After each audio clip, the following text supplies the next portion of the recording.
Hi, hello everybody. I want to give you my little review on the new Spider-Man movie, and this is a spoiler review. So if you don't want to get spoiled, please do not watch this. Go and watch the movie. And so my non-spoiler review is that is really good. It's a fun movie. It's worth your admission ticket. I think so. And it's a fun movie for you to watch with your friends, with your family. It's good. It's a fun movie. I think it's worth it. It's worth it to go out and drive and get to the theater and go with your family. It is worth it. It's gonna be worth your while. I think so. It's a fun movie. Now, spoiler review.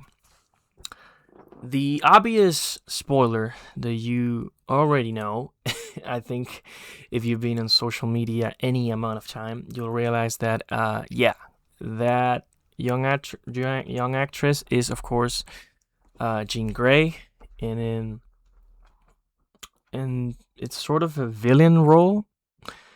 I'm not the biggest fan of the X-Men comics, so I'm not quite deep in the lore, but I'm not sure if this is the correct introduction to Jean, but it doesn't matter because at the end of the movie, she has a face turn, and Peter goes and goes, close to her and she realizes that she's not alone, right?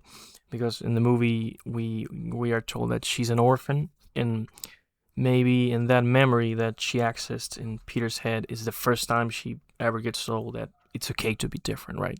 It's a beautiful message, I think so, and it's a really beautiful movie. But the thing about this movie is that the first maybe half an hour is everything you see in the trailers. I'm talking about the montage of the villains being captured. And I'm like, you gave it all in the trailers. Why are you doing that? It's just the beginning montage, and I'm like, yo, where is it? Where's the movie? I want to see Peter fight all these villains. And it's no, it's just the beginning. But it's okay. So it's a short montage of all the villains he fights, and we realize that of course he's been Spider-Man for the last 4 or 5 years. But one weird thing is that he does not work for Jay Jonah. I would have loved to see him work for this new Jay Jonah, which is more of an online news outlet. It would have been nice, but he has some money stored and he gets access to this huge apartment and all this futuristic equipment and a local AI model. And I'm like, Peter, come on, dude.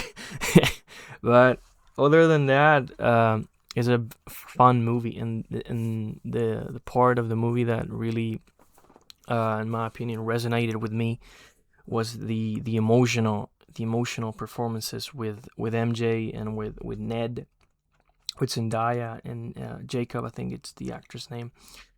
Uh, it's the most close, intimate moments we've had in this movie saga.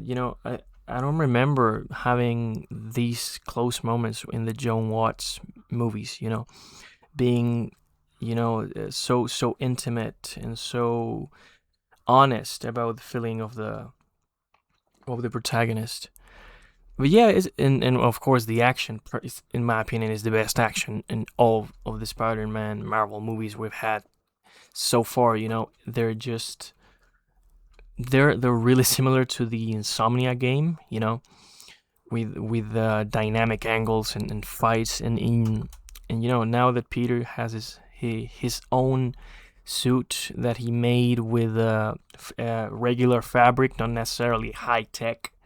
You see him bleed. I would have liked to see his suit getting ripped more, like in the Raimi movies, because we do. If he once he takes off his mask, he's bruised and bleeding. It would have been nice to see him with some holes in his suit, but it's okay. It's okay. You do realize that Peter is hurt, and you can see it. And it's just a fine movie, man. I think so. Um, and I think it made more than Supergirl in its first weekend. So maybe I'll review Supergirl if you want to. I think it's already on VOD. Whatever. Thank you for listening. Appreciate you. Take care. Goodbye.